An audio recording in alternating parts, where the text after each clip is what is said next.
The Checkpoint is presented by GM Pharma, the first international multinational pharmaceutical company in Georgia. GM Pharma, to serve those who need it most.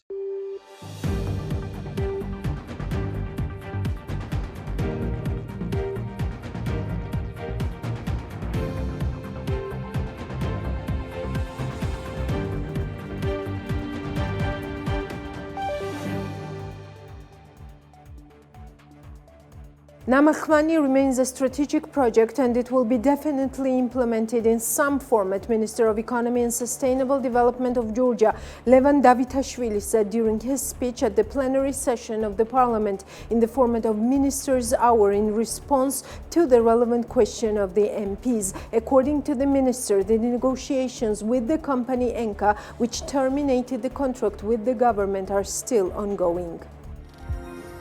David Narmania, the chairman of National Energy and Water Supply Commission, declares that a tariff increase in the energy sector is not expected. According to Narmania, it is planned to establish new tariffs on natural gas in December. However, a consumer tariff increase is not expected due to the current currency exchange rate and other factors.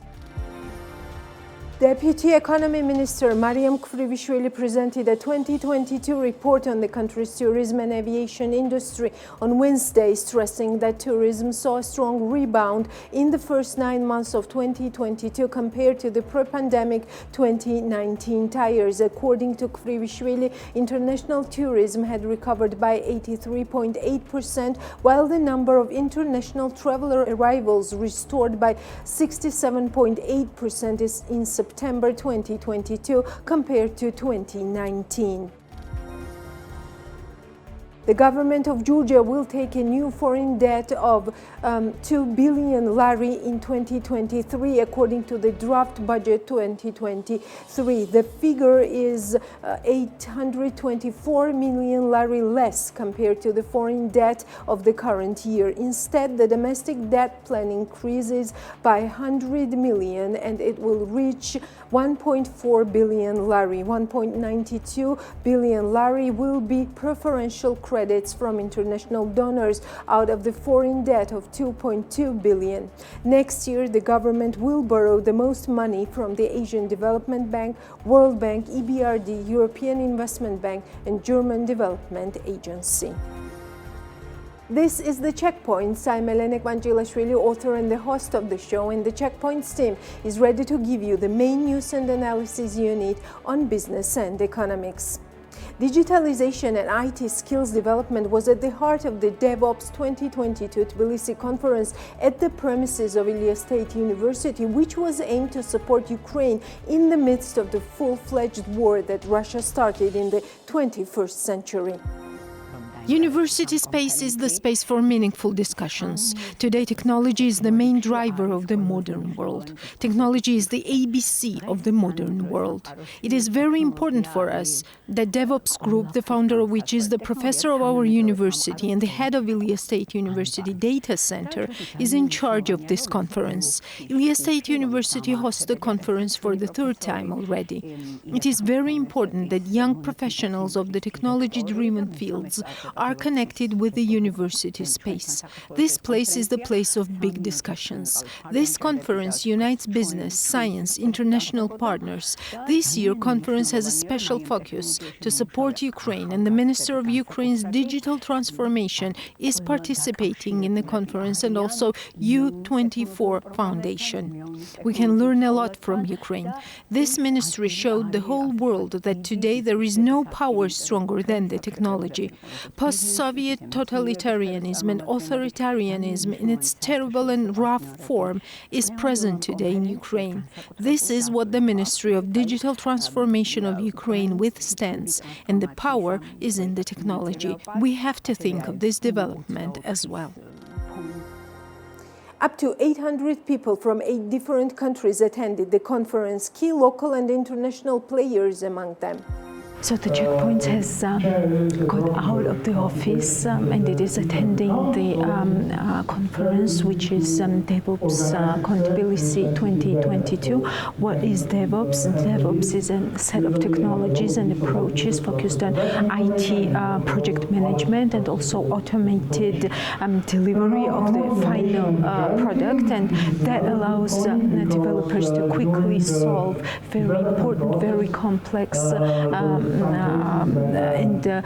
complex problems, data IT problems, and also refine applications. At the conference, and this conference is the platform for IT specialists, practical and theoretical experience in DevOps and other technologies are shared. This year's DevOps conference is in support of the Ukraine, and the conference is also attended and addressed by the Ukrainian Minister for Digital Transformation.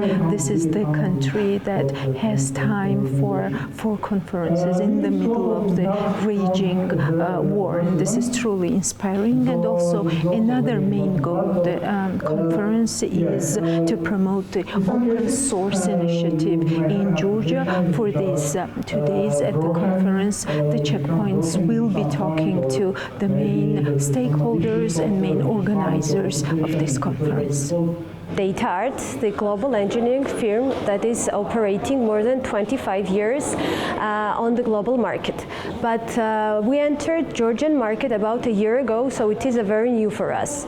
This conference gives us an opportunity to share our own experience and gain access to knowledge and experience of other companies.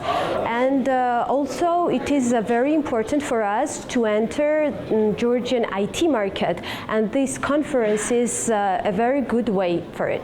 So as a company represented in more than 50 countries, it was important for us to be developing local talent market, local Georgian talent market. So EPAM will be turning 30 next year.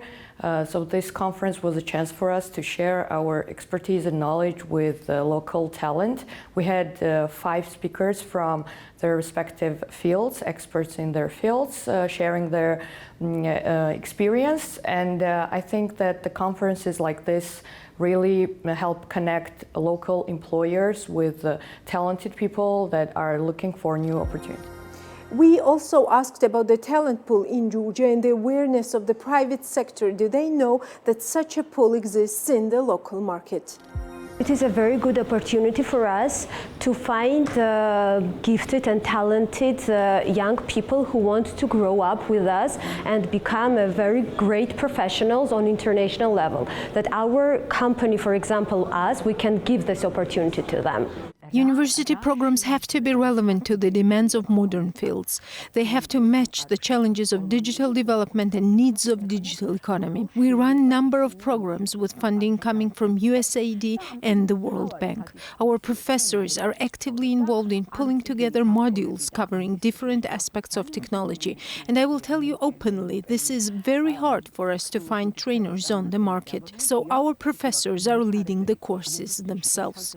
Private companies approach us to have as many such training modules as possible and give the industry a chance, including a financial sector as well, to train their staff in modern technology directions. It is impossible to end the asymmetry of the labor market otherwise. EPAM was one of the first international companies that saw potential of Georgian IT market in 2020. So we were the first to open a local office here.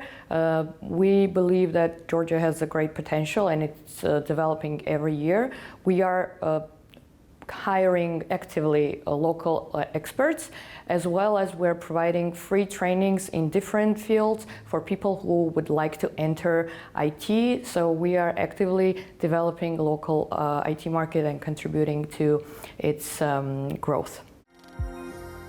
Before we proceed, let me show you the recent video from the World Bank which supports digital transformation in Georgia. Sebastian Molenius, the World Bank Regional Director for the South Caucasus, traveled to Guria to Iya Urushadze, a woman entrepreneur from the region who turned its bee business into an appealing agritourism destination, and all due to increased focus on digital services. Mr. Molenius seems good at interviewing.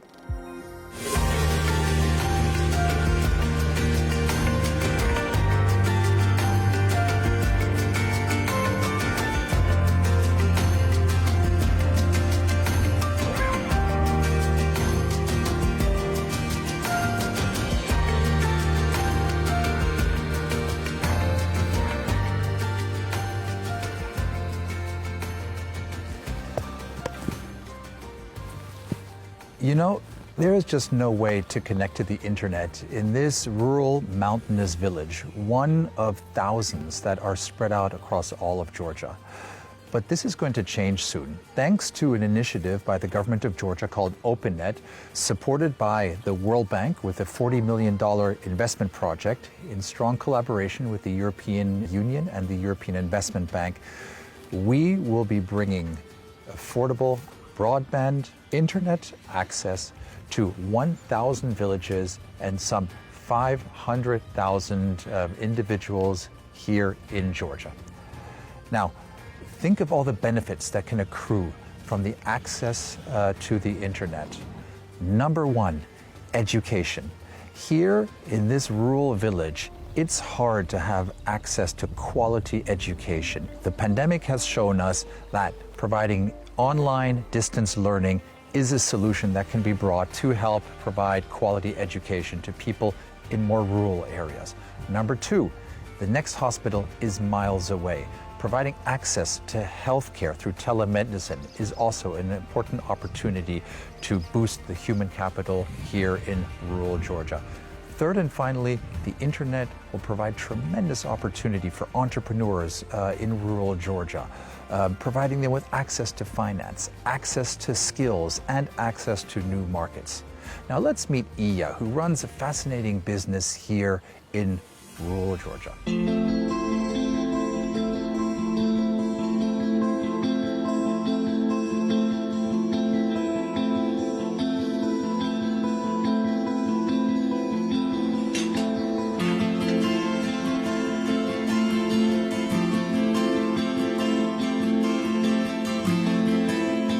It's a pleasure to meet you, and I think it's wonderful that you are running such a successful beekeeping business here, and also I understand an agro business. So, Iya, can you tell me a little bit more about your business? პირველ ჩემი პროექტი იყო სასოფლო სამეურნეო წარმოების ეფექტიანობის აღდგენის პროექტი. ეს იყო USAID RIP-ის მიერ გამოცხადებული პროექტი, რომელიც ითვალისწინებდა ქალი მეწარმეების განვითარებას და მიუხედავად იმ სირთულეებისა, რაც განვითარების გზაზე გავიარე, მე ვიტყოდი, რომ ეს პროექტი იყო ჩემთვის ტრამპლინი. პროექტის ფარგლებში ჩვენ გავაკეთეთ საწარმო, სადაც ხდება თაფლის დაწურვა, დასაწყობება და პროექტის ფარგლებში ასევე მოვახდინეთ ჩვენი პროდუქციის ბრენდირება. მე ვიტყოდი, რომ 21 საუკუნეში ბიზნესის განვითარებისთვის ცალსახად მნიშვნელოვანია და უფრო მეტიც სასიცოცხლოდ მნიშვნელოვანია ინტერნეტის არსებობა. ჩემთვის ძალიან მნიშვნელოვანია, რომ ვიყო ინტერნეტის მომხმარებელი, რადგან სხვანაირად არ შეიძლება, რომ შეძლო ბიზნესის განვითარება, როგორც გაყიდვების და რეალიზაციის თვალსაზრისით, მომხმარებელთან კავშირი, ინტერნეტმა კიდევ უფრო გაამარტივა ჩვენი ცხოვრება მას შემდეგ, რაც რეალურად ადრე პირდაპირი კომუნიკაციის საშუალებით ხდებოდა ეს გადარიცხვის საქმიანი ბუღალტრული ფინანსური წარმოებები, ეხლა კი ეს ყველაფერი ხდება ინტერნეტის საშუალებით და ვიტყოდი, რომ აი 21 საუკუნეში ინტერნეტის არსებობა თითოეული ადამიანისთვის არის ცალსახად მნიშვნელოვანი.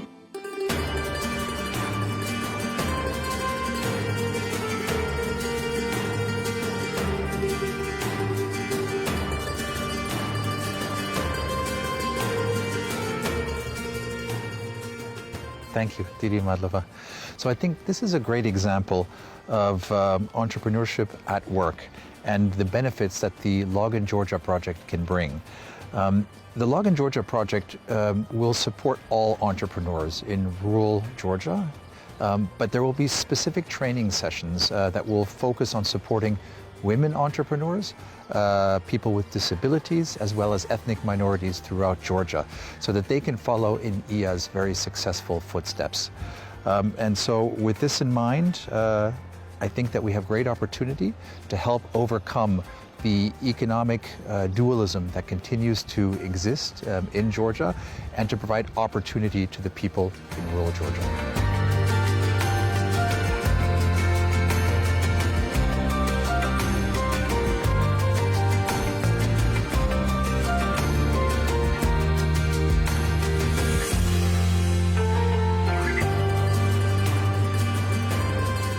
With this Login Georgia project, we will be supporting government's digital broadband as well as digital economy strategy. We will be working in close partnership with the EU as well as the EIB to support government's OpenNet initiative to bring broadband to rural Georgia. Importantly, with this Login Georgia project, we believe that we will be able to harness the opportunity and the power of digital technologies, and hence bring opportunity and jobs to the people in rural Georgia. Didi Madlava.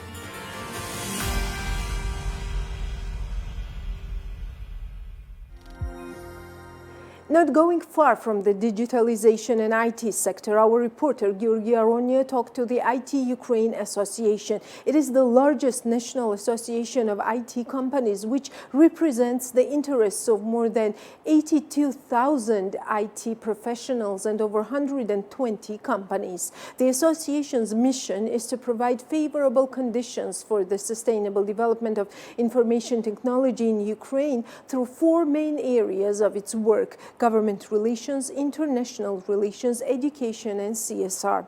Since the beginning of the war, it contributes to the ongoing development of the industry and provides centralized support to the army and people. How is the Ukrainian IT sector adapting to working during war, and how does it assist the army? These were some of the questions that our reporter Georgi Aronia discussed with Konstantin Vasiuk, the executive director of the IT Ukraine Association. Konstantin, hello. Thank you for being with us in these difficult times and answering PMG's questions. Hi, thank you for inviting and having me here. Konstantin, let's talk about the context that we found ourselves, and you and your association found yourselves in the recent times. What has happened since the beginning of the war in Ukraine in the Ukrainian IT sector? So first, let me make a brief overview of our industry before the war, because it was about 25 years when Ukrainian IT sector has made a quantum leap forward. And now about 300,000 professionals are working in IT, in tech industry in Ukraine. And we were growing by 25-30% annually. And I think our industry tops the list of IT service exporters in Europe. And according to the result of the previous 2021 year, the industry generated $6.8 billion of the income and of the export income, and more than 4% of national GDP. It's quite impressive. So we keep on growing, and even during wartime now, we are still growing. It's unbelievable, but we have shown resilience and flexibility to this situation, and I think it's good indicator that everything can be okay, and even in these hard circumstances and conditions. Konstantin, how is the growth possible in technical terms, given the whole context? How are companies adjusting, and is there any support from the government in these difficult times for the IT sector? You know, our growth connected directly to the global demand on the global tech market. So as we see, this demand is still growing.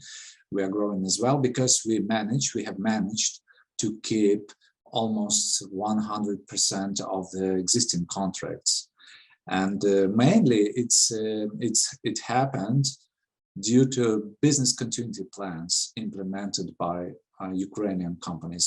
I would like to say not even Ukrainian companies, but the companies with development centers in Ukraine. A lot of our members are members of IT Ukraine associations. They're global companies. They became global for these recent years.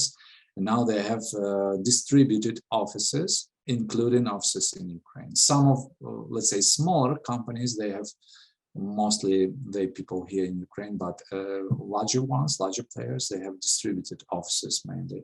So, and of course, I should say that business clients of Ukrainian tech, represented by the private and public sectors, and as for the countries, the main growth drivers for our industry remain the United States of America. It's about 40% of our export services there, and the United Kingdom, it's about 10%.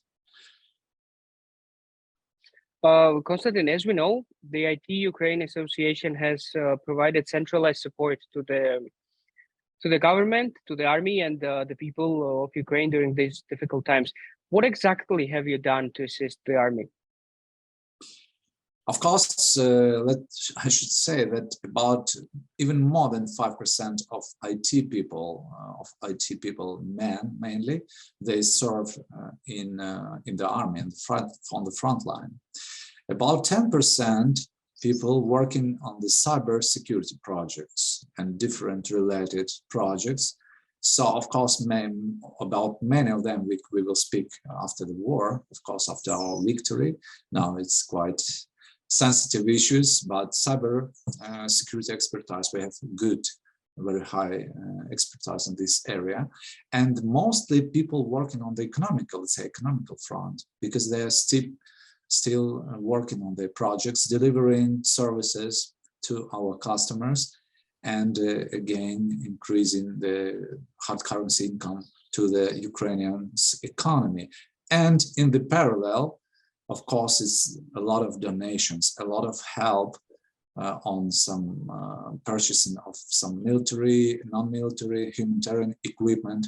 It's huge amount of money was donated by IT companies, IT specialists, and some IT communities. We preliminary, it's almost impossible now to calculate the exact figure, but it's also by no means more than $500 million, I think, by no means. So this is a great economic, positive, great economic support to the economy, to the country, to the state, and to the families, to the people finally, because a lot of people now, so unfortunately in Ukraine, they lost their jobs due to this war. So IT people, IT industry generally is working on the almost the same level as before the war. So this is a very incredible thing, and the joint efforts of the government and business and community, these efforts lead us to the victory and lead us to the more sustainable economy, even in the terms of war, because a lot of help and some financial support, of course, we gain from partners, but IT industry now, let's call internal partner, reliable partner for the economy, for the state. Konstantin, during the war, the Ministry of Digital Transformation of Ukraine has been active on all fronts in basically every country, and in many countries, that was the first time that people even heard of this ministry, but ever since, it's been one of the focal points of the global media attention.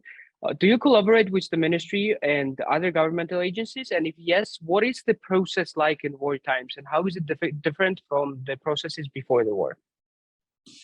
Yes, of course, we're in close collaboration with the government, because we're NGO, we are lobbying a lot of initiatives before the war. Now we're lobbying our victory by trying to put some efforts, some resources into the projects which are relevant to our activities, our sector. A lot of things done, but I would like to emphasize, for example, in the field of supporting army, yes, it's indirectly with Ministry of Digital Transformation, but again, we have some technical support, technical projects. We also have a lot of communications and with the customers, and our members directly work with the Ministry of Digital Transformations, not only association as well. So, and some educational projects. Still, we need additional people in the industry, and still as we are growing, we need additional people, and we pay big attention to the switchers, so people who can switch from other professions to IT, for example. Also, we attract a lot of international support from in funding through our partners. As well, we have DS City project, members of IT Ukraine, also members of this special taxation conditions for IT and tech companies, which allow them to develop much more faster and in these conditions as well. So have special preferences and special conditions for their business. So generally, we are putting some PR support, we are putting some financial support and to the projects through our members, and we are also open for new projects, and we are developing some other projects with them. Digital transformation, Minister of Digital Transformation, very focused on the cybersecurity as well, cybersecurity IT army of Ukraine. A lot of employees of our companies just joined this, let's say, community, and they work against some enemies and their projects as well. So it's in general, if speak in general. And by the way, I would also thank Minister of Digital Transformation for the Starlink equipment, which was agreed the supply of such equipment for all the spheres of economies, and so recipients were agreed by a lot of equipment was gained by as a reserve, like a reserve channel for IT companies and our members as well. And this is a good example how transparent and flexible and fast solutions can be delivered to business as well, because we are now fighting on the economic front, as I already mentioned.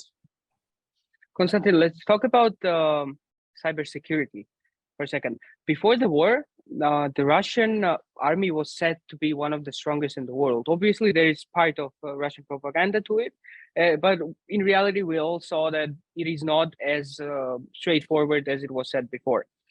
What is the situation like in cyber warfare? Are Russian forces strong there, and how are you combating with them? Of course, there were a lot of myths about such powerful armies, both cyber army and just normal regular armies as well. So I would like to say, let's see on the results. Let's see. Have we been injured by some cybersecurity attacks, or have we at least 1 or 2 cases of serious dramatic injuries, or some cases from these attacks from Russia's side? So I say no, and it's because of high level of cybersecurity and expertise in this sphere from Ukrainian side. So I would like to say that a lot of things, again, will be revealed after the war, but we are more or less safe with this. And of course, we have counter strikes to Russia's cyber resources, and this is good examples we have now. But directly in this, we are not involved like association directly in this, but our community is involved, our people who has expertise in this area, and they have a close collaboration with the state authorities, related state authorities. So we have a good defense and we're good attacking power as well. We should admit it. What was the preparation like? Did you envision any of the scenarios? Did you practice out any of the cyber warfare scenarios in advance before the war? And in general, how does it work when when cyber war begins? So now we have this cyber war not just started on 24th of February. It was 2014 when the Russian aggression, let's say smaller one, started, and it was an annexation of Crimea, etc., in some regions. So I mean that we were always dealing with this. We were always affecting this threat. So for these years, we have managed to build quite strong, let's say, quite basic structure of cyber defense. We had also some cases before, and several years ago, some attacks which were quite successful for the Russia, but we learned these lessons, and we prepared some special measures and prepared some plans how to avoid this in future. But now, of course, this war is also like in the background. It's never ending, but the periods of more active or less active periods they are existing. Still, we should be ready for another tries, but we are ready for this. We should look at the results. We have no any critical cases like we lost this war. So, and again, the another myth about powerful army, cyber army. So it's also, I think, crashed as well, this myth. Konstantin, what are some potential collaboration points between the Ukrainian and the Georgian IT sectors, including not only associations, but the companies and maybe even governmental agencies too? We know we have some several cases of, for example, companies that are present both in Georgia and Russia. In Georgia and Ukraine. And could this be one of the potential growth points? So I think maybe even for Georgian companies and for us all, it's a good point to collaborate on on sharing our experience during the war. It's in regards of cyber defense, some special products for army, program and software products for army, some unmanned tech, military tech. This is quite important because we have the exact and live experience from the real situation and from the cases we have faced during this war. So this is maybe interesting. Regarding business, business is quite global.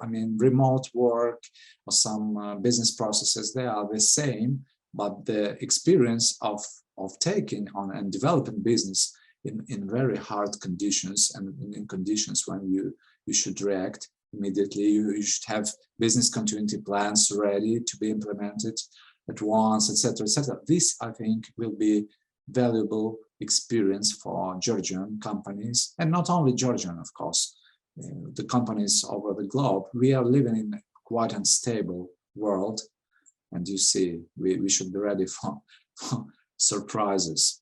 And maybe this is the main directions. We are open like a platform. We can provide some experience exchange. We can provide some contacts with the companies, etc.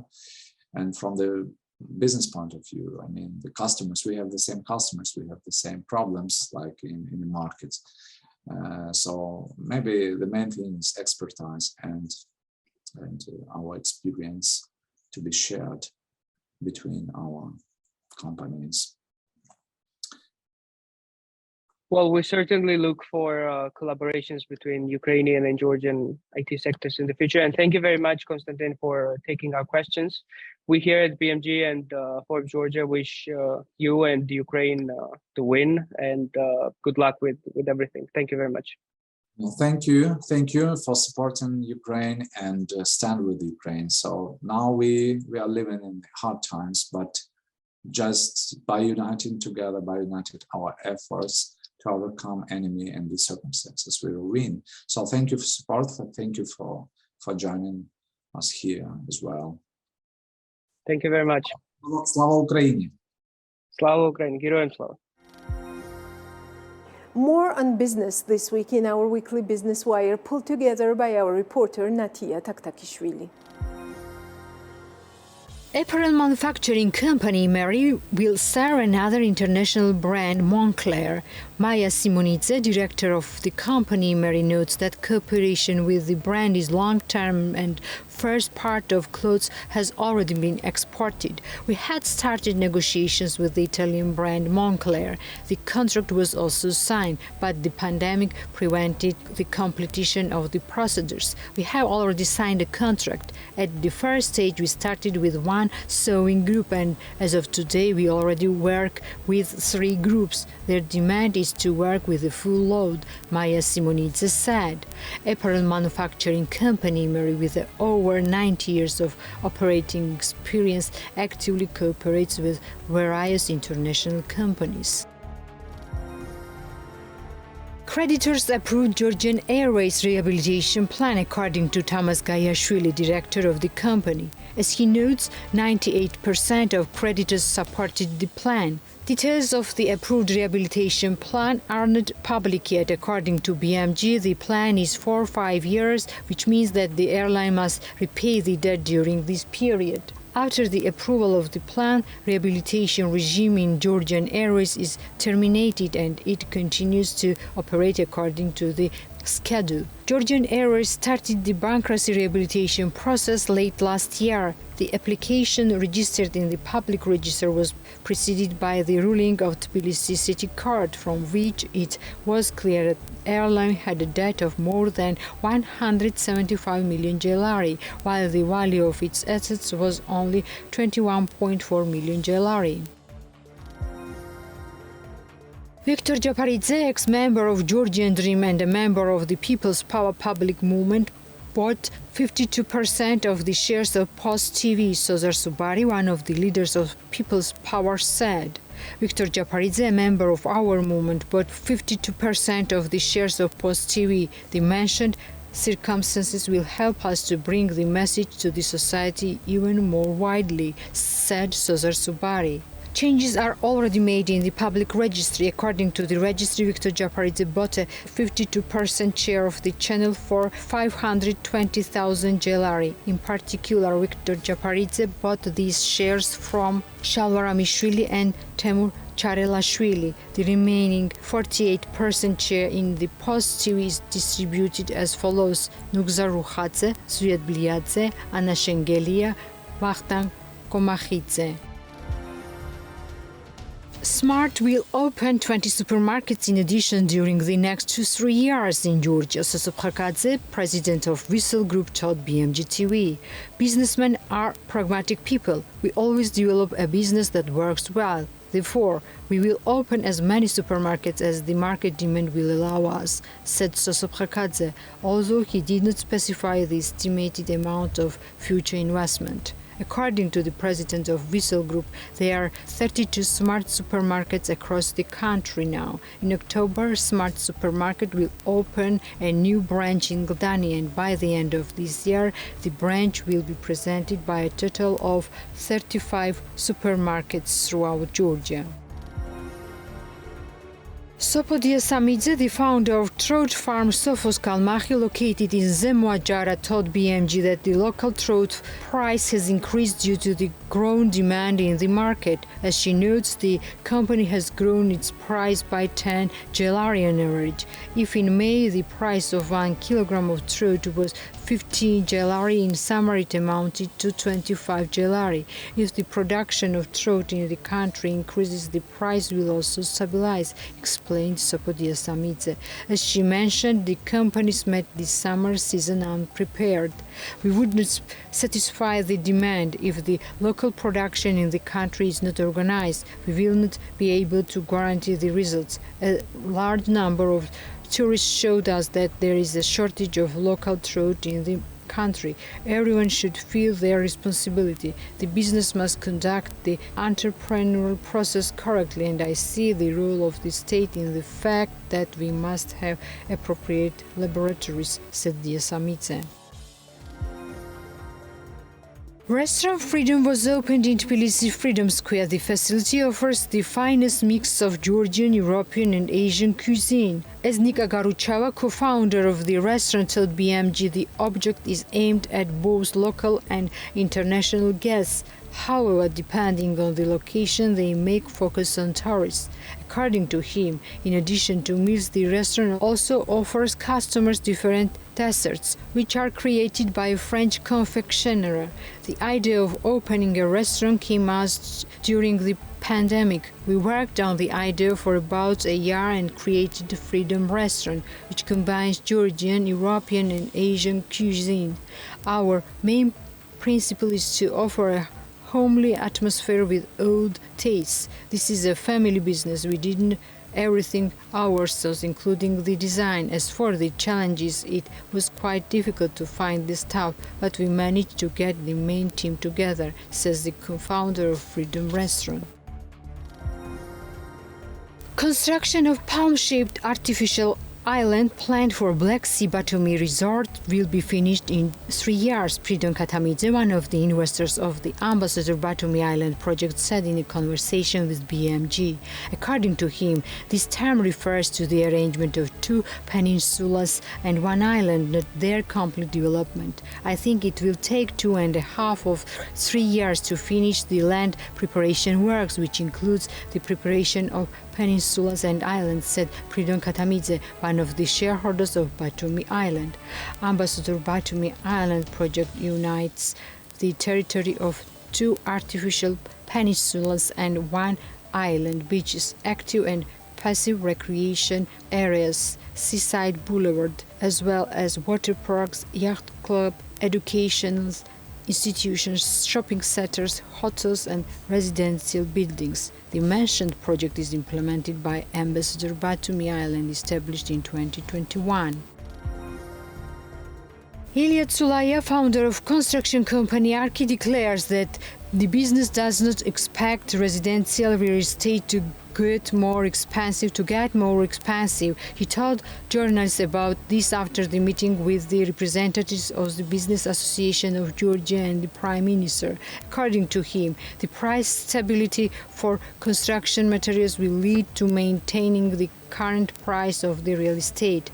Price growth on the real estate is primarily caused by the increase in the price of construction materials and labor force. Due to the fact that the prices have stabilized in the recent period, there will be no increase. This means that the increased price for real estate will be maintained and no longer increase. In addition, despite the price growth, demand is still quite high and construction has a large share in economic growth, said Ilia Tsulaya.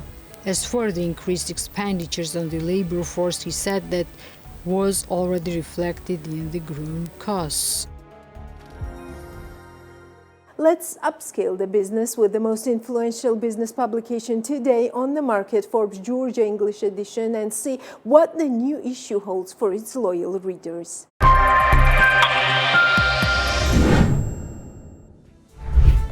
The latest issue of Forbes Georgia in English is out. Here's a sneak peek of what you'll find inside the 26th issue of the magazine. The Island of Artemis, a unique metaverse world created by 2.0. In the cover story, Georgi Aronia interviews Zura Sharashanidze and Levan Khomeriki, the Web3 obsessed builders who turn storytelling into story living. Along with seasoned business people, the readers of Forbes Georgia magazine will meet the new generation of winners of the 30 Under 30 contest. Forbes Georgia's 30 Under 30 aims to discover people under 30 years of age who have managed to achieve success. In today's fast-changing world that is full of challenges and still suffering from the devastating effects of the pandemic, it is more important than ever to support young people who are fighting for a better future. In this issue, you can see the full list of the winners of the 4th edition of the 30 Under 30 project. Young professionals from Georgia who have achieved success through their boldness, effort and enthusiasm, and are shaping the future of our country. Energy prices are forecasted to rise an average of 50% this year. How does 2022 compare to previous energy price shocks? And what is the inflation factor? How do rising energy and food prices impact the economy? Find it out in our leaderboard section. You could learn about the most searched consumer brands this year as well.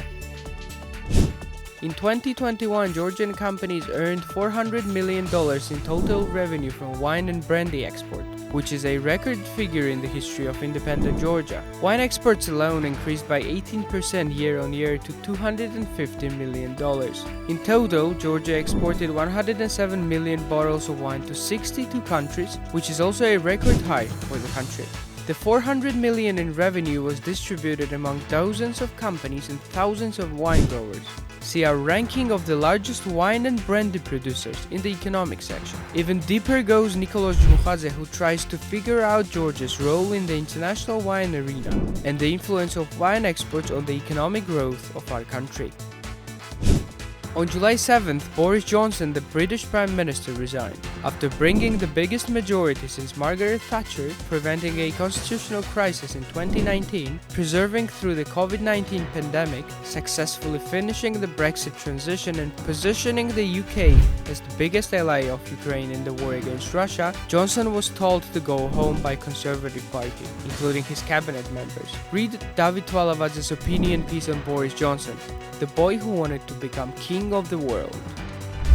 Livingstone is a new Georgian world and it means creativity. The company was the first to bring the world's most prestigious prizes, such as Cannes Lions, Eurobest, Webby Awards and London International Awards to our small Caucasian country. With a track record of more than 200 awards, it has become one of the leading creative agencies in the region. Boasting the status of the region's most decorated creative director, Livingstone's co-founder Levan Lepsveridze recently acquired yet another award for his distinguished contribution to the industry. Forbes Georgia sat down with him to discuss where he, his company, and the industry are headed.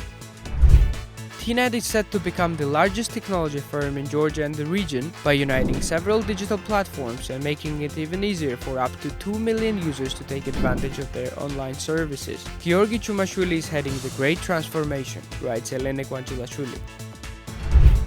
More than 750 employees, millions paid back into the state budget, 16 years on the market and opportunities derived even from the greatest challenges. That is Nova, a company founded by 5 good friends. Its supervisory board is chaired by Zviad Abuladze, who talked to Elene Guanchulashvili. Read Forbes Georgia, the most influential business media outlet in the region.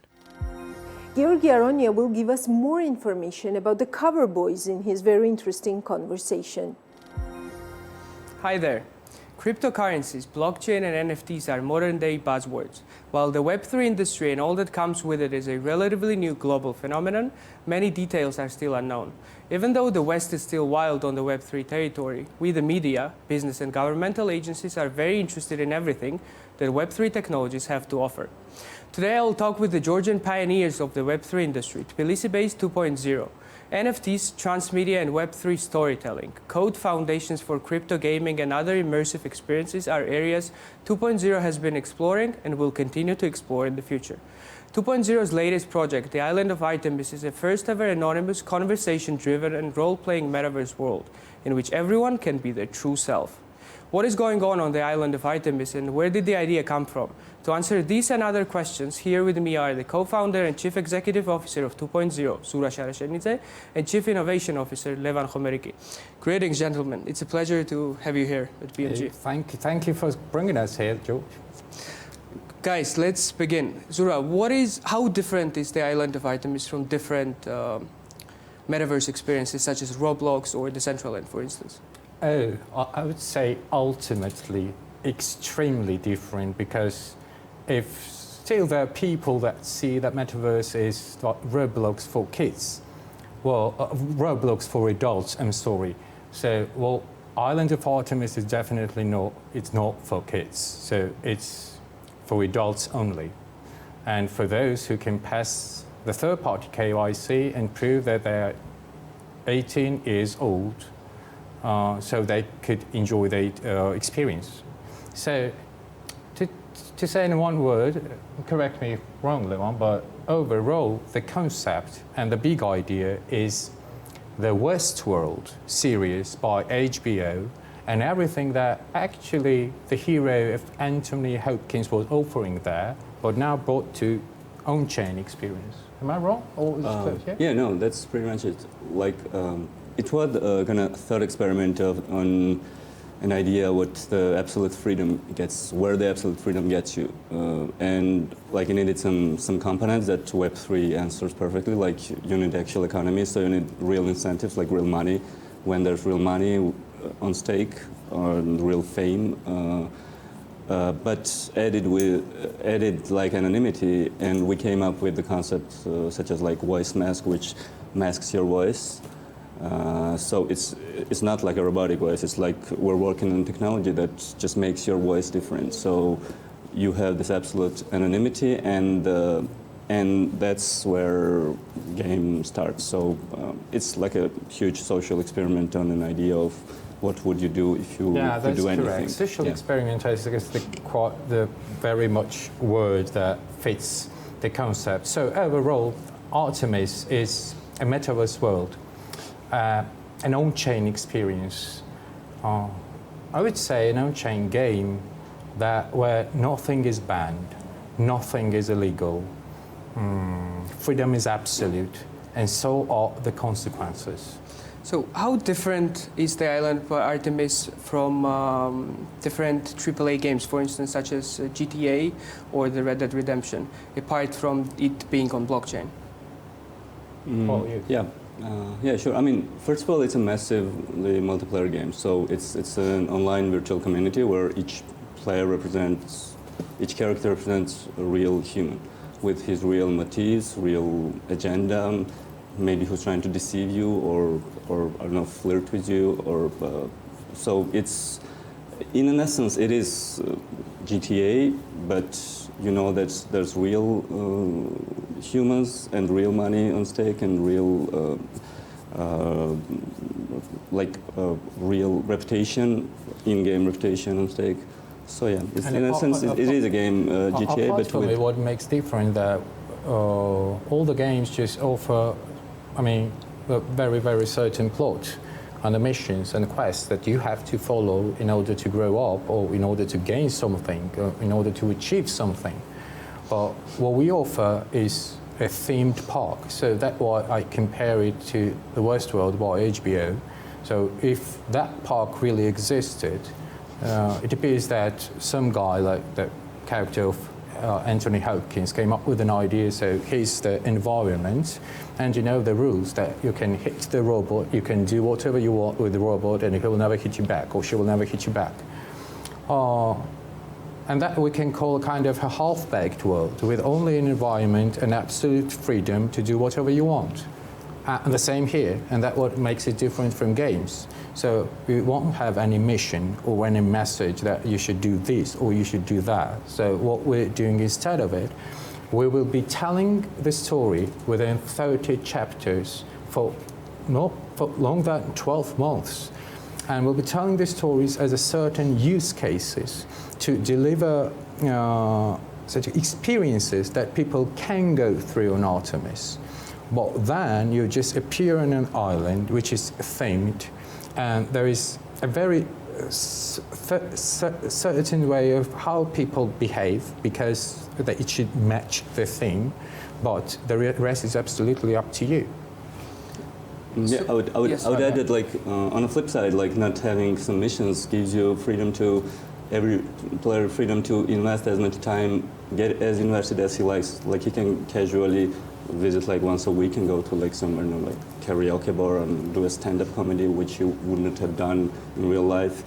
Or like try to play this Game of Thrones in clans and try to climb up the social ladder of clans and invest, like, live in the game. So it's, I mean, it's up to you how much you want to be invested in, how many things you want to invest in this game. Before we jump into investing, I want to ask you, what is the theme of the world on the Artemis, or what is the setting?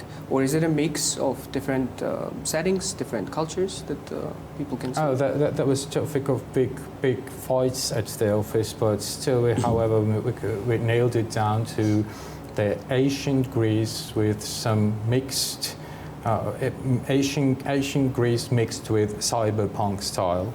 Because our argument was that if the world ever knew absolute freedom, So, I mean, I think that ancient Greece was the place. As far as I remember, if we believe in mythology, that there were people fighting with gods for freedom, that nothing happened like this after that, ever. So I think it deserves, when you're speaking about absolute freedom, your idea deserves to at least look like ancient Greece. So, Levan, getting back to your point, how viable is the island of Artemis as a business opportunity? Yeah, good question. I mean, it's literally we're trying to emulate like real world business opportunities. So there's like gambling. So in theory, you could purchase some share of gambling revenue from in-game. So like you don't even have to play the game. You can just buy the NFT and know that every dollar lost in-game generates some percentage on your NFT.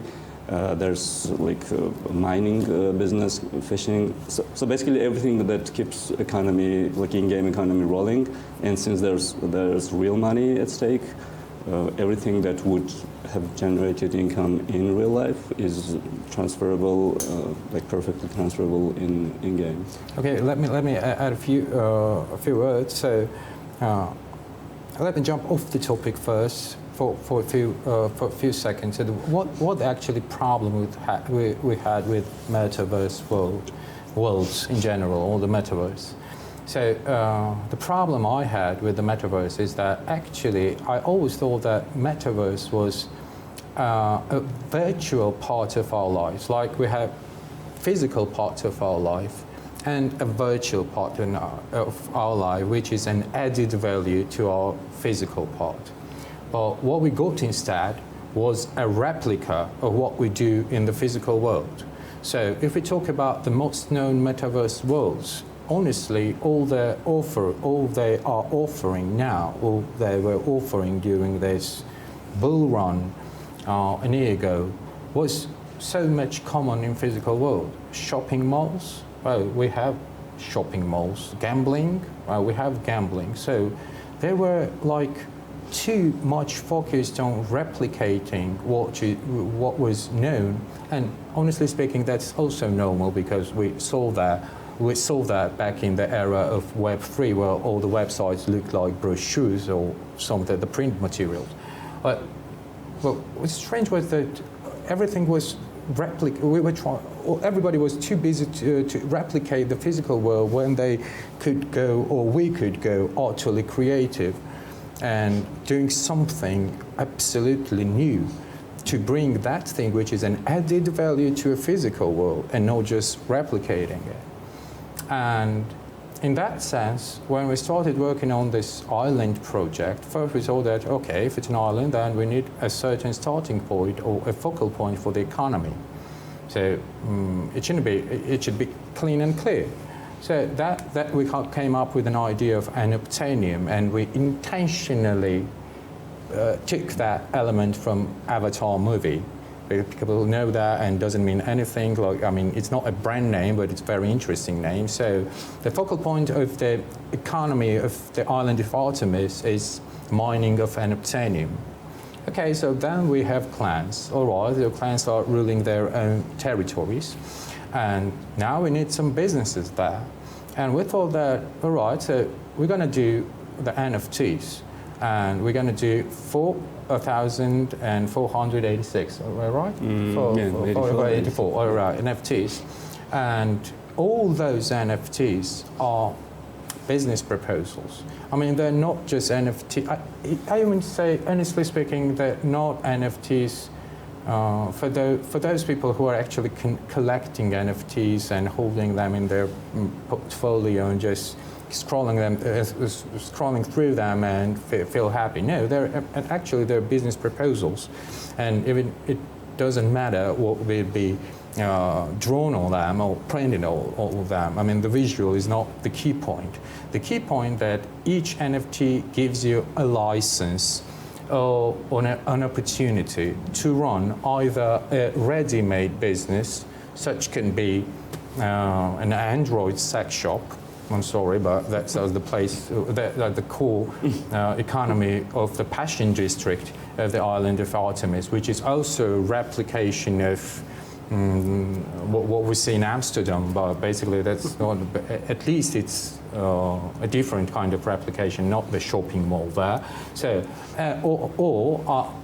another NFT might give you an opportunity to build your own business just on a land, and so forth. But each of them is just an opportunity, an investment proposal, not just NFT that is done for kind of digital art or something like that. So there are different types of NFTs, if I'm right, that give different rights to people that invest in the island of Artemis through... Absolutely. Just imagine that the most expensive NFT could be an NFT that grants you a right to be a part of, to gain a share of the revenue from all the financial operations that are happening on the island, from the Bank of Artemis. Another NFT can grant you a right to own your own shop or run a ready-made shop in some of the districts, or a mining block that gets Unobtainium, and so forth. There is a lot of uncertainty in Web3 world and a lot of unknowns. Why did you choose Web3 as your medium? And why not do a regular AAA game, for instance, for PC or any other? Why put game on blockchain instead of doing just regular non-Web3 game? Well, basically, blockchain, Web3 was the first possibility to get all the like real life, to make the economy run. Basically, if you don't have actual money, if it's not instantaneous, if you need to like add some third party, like some virtual money, or it just doesn't work. It's not flawless, and so Web3 and the idea of ownership, that's the big part. Like first time in the history of internet and the humankind, like it's possible to own some digital assets, like and that was quite an elusive part throughout the whole history of internet, like 30 years, and there were some like rudimentary attempts, like Sony doing some DRM license, geography logs and stuff, but now you can actually really own private property, like virtual property, like really own something, sell it, buy it, rent it, etc. And that was that missing piece that was not possible before the Web3, and it was like the perfect last puzzle piece that just gave us the whole picture. And my last question is about your last project, the ongoing Island of Artemis. What is the timeline for it? You know, what should people interested to invest in it, interested to play expect, and when?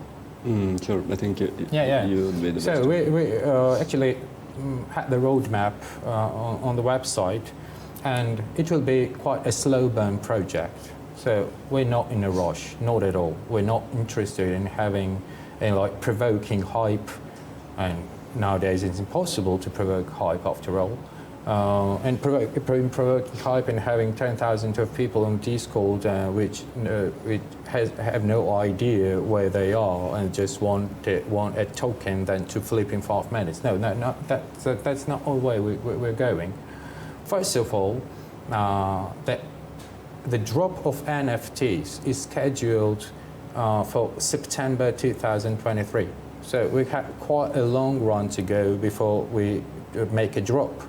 Until then, we're bringing a playable demo on the web for people to feel the look and experience what we are speaking about. And before that, I think in January, we'll be having a drop of 750 whitelist tokens. We call it early bird tokens, or the Beastborn tokens. That will enable people to reserve the whitelist spot on initial mint, and the amount they will pay will be reduced from the purchase amount at the mint date. So, I mean, it's quite a long run. So we're only in the beginning. That's why we have only one channel Discord, which is called Prologue, nothing more. We just want the people to get in and ask right questions and understand what the world of Artemis is about. Well, good luck to you guys, and thank you for being here and taking my questions. Thanks for keeping tech in trend, George. Of course. Thanks so much. Now, let us check on the week in economics for Georgia. What were some of the main decisions, tendencies, and numbers, all in our overview of the week. The government of Georgia plans to increase the salaries for public servants from 2023 to 2026. In August, Prime Minister Irakli Garibashvili stated that the gap between private and state sector salaries has significantly increased, which negatively affects the competitiveness of the public sectors. In order to achieve this target indicator, the Ministry of Finance has already submitted the relevant bill to the Parliament. According to the document, the salaries of civil servants will be reviewed annually with a special formula. The annual salary increase will be around 10%. According to the latest data from Eurostat, the average salary in the public sector amounts to 1,024 GLR per month, while the average wage in the private sector totals to 1,284 GLR. The Minister of Health, Zura Bazarashvili, declares that in 2023, 80 million GLR will be spent on the state employment program for the socially vulnerable citizens. 80 million GLR is provided for the employment program for socially vulnerable citizens. This implies the employment of over 23,000 people, Bazarashvili said. The monthly salary of employees within the program ranges from 150 GLR to 300 GLR.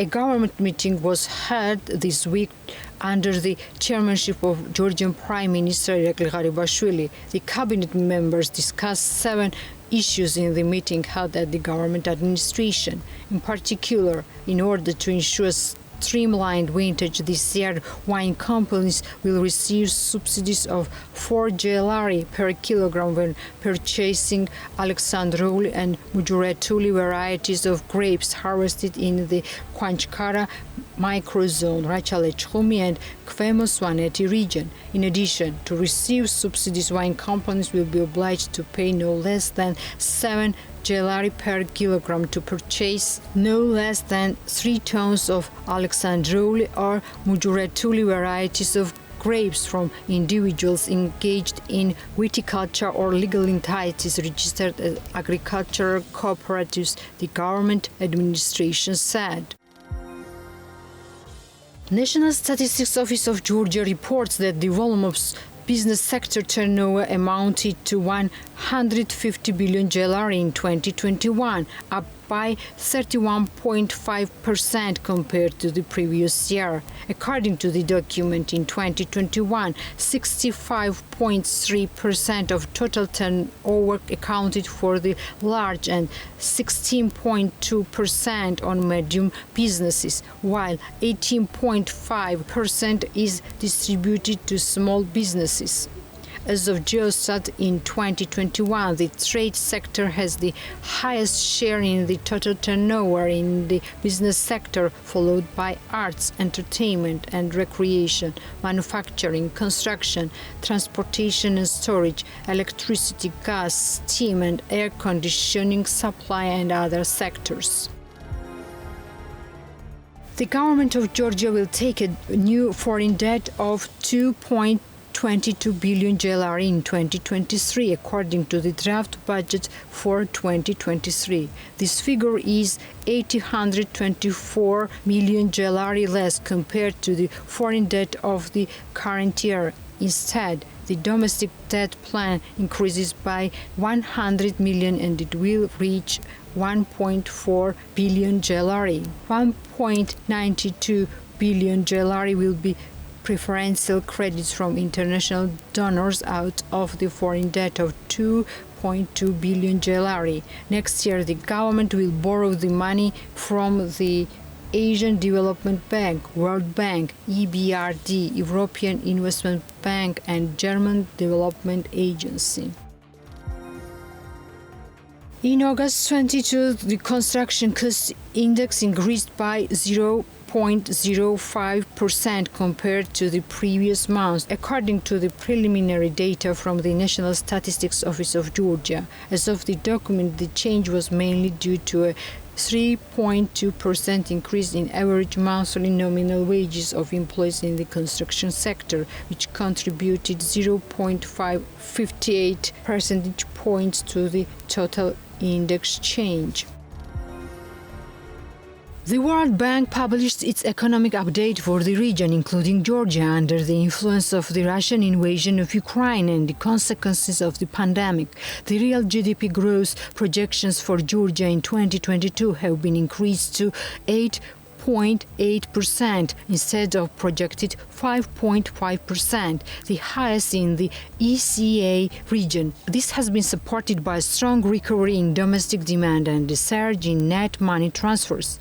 In sight of double-digit growth during the first 8 months of the year, the real GDP growth projections for Georgia in 2022 have been increased to 8.8% instead of projected 5.5%, the highest in the ECA region. This has been supported by a strong recovery in domestic demand and surge in net money transfers. Growth in Georgia would slow down in 2023 to an estimate of 4.2%. The declaration reflects weakening momentum after a strong rebound in 2022, the slowdown in the European Union, and a sharper than expected contraction of 2023 output in Russia, the document reads. Georgian Prime Minister Irakli Garibashvili on Tuesday met with the representatives of business associations member companies. The head of government and the business sector's representatives discussed the country's economic situation. It was pointed out that against the backdrop of the dire situation and pessimistic expectations in the world, Georgia enjoys unprecedented economic growth in double digits. According to the Prime Minister, the government's effective and prudent steps have ensured the Georgian economy's rapid revival, with real economic growth reaching 10.4% in 2021 and 10.3% in the first 8 months of 2022. Irakli Garibashvili underlined the importance of cooperation between the government and the business sector and thanked the representatives of business associations member companies for productive cooperation. The meeting was attended by the Vice Prime Minister, Ministry of Economy and Sustainable Development, Levan Davitashvili, Finance Minister Lasha Khutsishvili, Minister of Regional Development and Infrastructure Irakli Karseladze, Minister of Environmental Protection and Agriculture Otar Shamugia, and the Business Ombudsman Otar Danelia. This is all for today. We will meet next Sunday at 11 a.m. sharp. Before that, follow us on Forbes.g and BM.g and stay informed on main news and analysis in business and economics.